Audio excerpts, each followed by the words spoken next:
When lifting something above your shoulder level, the number one error that you can make is going too slowly. The other common error is not using your legs to get enough of the momentum. Try not to make those two mistakes.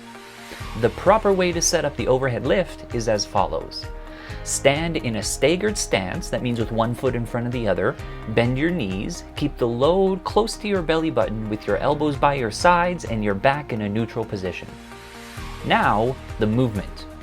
Exaggerate the bend in your knees and then quickly straighten them, using your legs as a sort of springboard to give the load the upward momentum. Then lift and place the load in one quick motion, making sure that the motion is continuous. Your arms are there to guide the load into the desired spots, so the faster the motion, the less strain that you put on your shoulders, which is the point.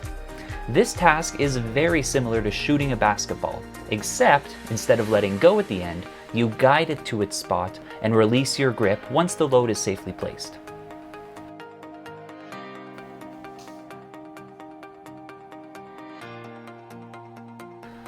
When lowering something from above shoulder level, the big error that you're in danger of making is being in an awkward position when that load comes down.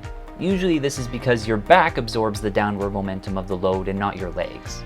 So the proper way to set up the overhead lower is as follows. Stand, again, in a staggered stance with one foot in front of the other. Check the weight of the load. If you can't move it from side to side using just 2 fingers, it is too heavy. Move the load so that it's teetering on the edge and grip it in such a way that you can control it coming down while ensuring that it does not drop. Now, the movement. Allow the load to slide off and use your arms to guide it to below your shoulder level and into your power zone.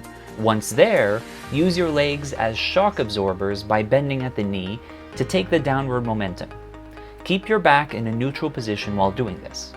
Remember, you're not pulling it off of the shelf, the box is sliding off the shelf and then going down, and you're just bending your legs and going down with it.